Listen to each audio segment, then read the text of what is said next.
I saw the documentary about you. Really very exciting. Thank you. Congratulations. How do you feel knowing that there are cameras following you to make a documentary about you?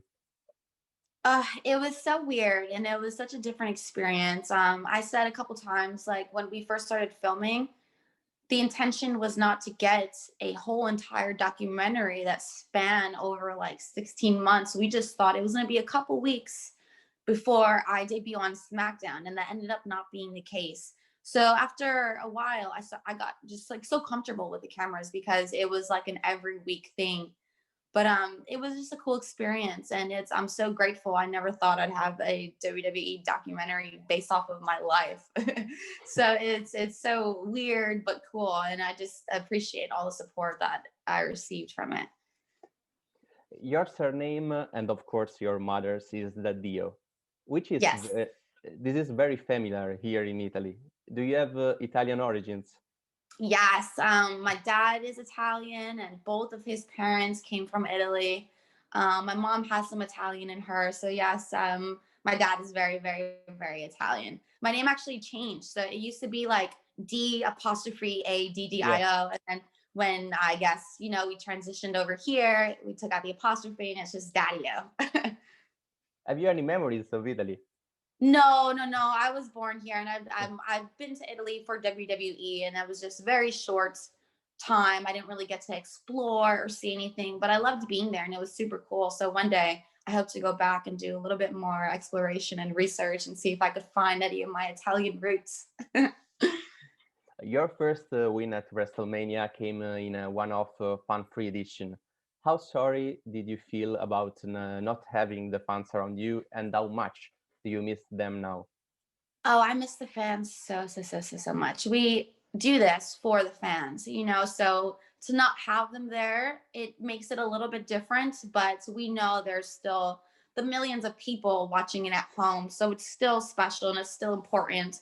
But I definitely miss the fans. And at WrestleMania, I wish they could have been there cheering me on, but the world was in the middle of a pandemic and the show had to go on, and we wanted to make sure we brought smiles to everyone's faces. So we had WrestleMania at the Performance Center with no fans, but I think it's still special because that's the first ever WrestleMania like that.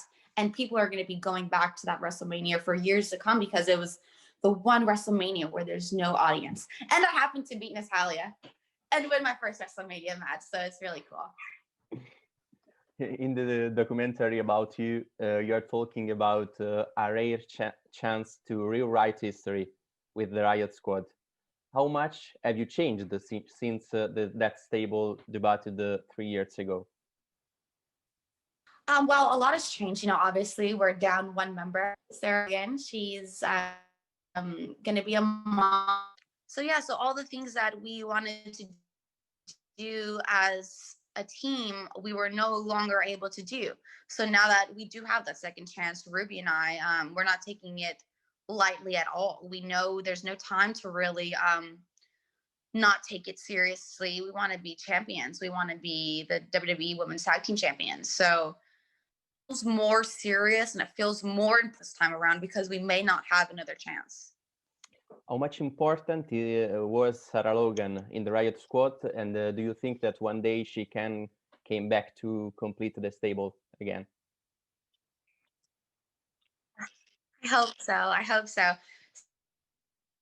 Sarah was so important. When we got together as a group, Ruby and Sarah were already best friends. The oddballs kind of were worried for me that I wasn't gonna feel like part of the group, but right away we all just were so much more similar than we thought. So I fit in right away, and she's like, in the nicest way, she's like not the friend you want, but she's like the friend that you need. Like she's a protector, and she's so smart, and she's so wise, and like maybe sometimes her feedback and is annoying. You don't always want her advice, but that she's always coming from the best place with the best intentions. So Sarah was super important. She was so aggressive. Sarah was so aggressive. Every time she was around, I felt safe. I was like, no one's gonna touch me. But I hope one day after she's being. I'm sorry, what? No, go. Okay, I hope that one day we can make the squad full again and have Sarah come back. I definitely think that's a possibility. Okay. With the Riot Squad back, will we see the blue tongue again? Maybe. I've been thinking about it because I love the blue tongue so much. I love the blue tongue, and I know all like the kids that watched, they would do a blue tongue, and so I miss it. But I don't know. I don't know if it fits, grown up Liv. I don't know, but I think about it all the time. When you joined the WWE, you said that your family needs someone to make them proud. Now you have achieved your goal. What is that now your relationship with your mother and your brothers and sisters? It's really good. It's really good.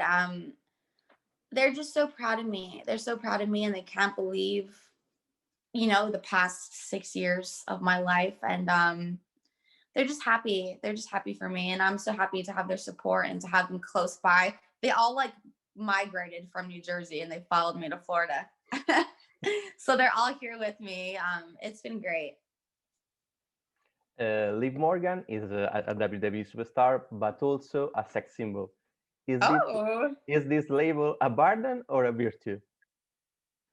Um, I don't think it's a burden. I mean, I every time I go out there, I never feel uncomfortable. I always feel confident. I feel comfortable with what I'm wearing. I feel comfortable with what I'm doing. So if that somehow translates to maybe I'm a sex symbol, cool. I would love to inspire other women to feel confident and beautiful in what they're wearing and what they're representing. So I think that's awesome.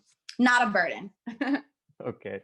In the construction of the first version of Liv Morgan in the main roster, did you also draw inspiration from Harley Quinn of Suicide Squad?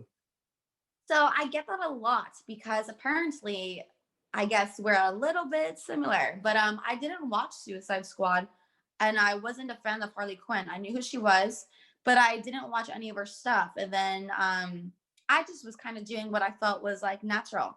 And then Suicide Squad came out, and I was getting all these comparisons, and I was like, okay, I've got to watch this movie. And then so I finally watched it, and I was like, okay, I totally see what people mean, but it's just kind of weirdly natural, and it's not an inspiration off of her, even though she's great. But now I watch, and now I'm a fan, and so I think she's awesome. I think she's awesome, and if I could be a Harley Quinn, I would. You have developed the skills in promo in the mirror. Is there any champion you have studied? For promos? Yeah. Oh, totally. I mean, The Rock, Stone Cold, Paul Heyman, CM Punk. There's so many great people in the business that can just go out there and just speak their mind and just make it flow so beautifully, and it all makes sense. And they take you on like a roller coaster. You want to listen to everything that they say because you're going on this journey with them. So yeah, there's tons of more people that I didn't name that are great at promos, like Kevin Owens. He's so fantastic. Sami Zayn. So many great people that I want to learn from and draw inspiration from. Thank you very much, Liv. Thank you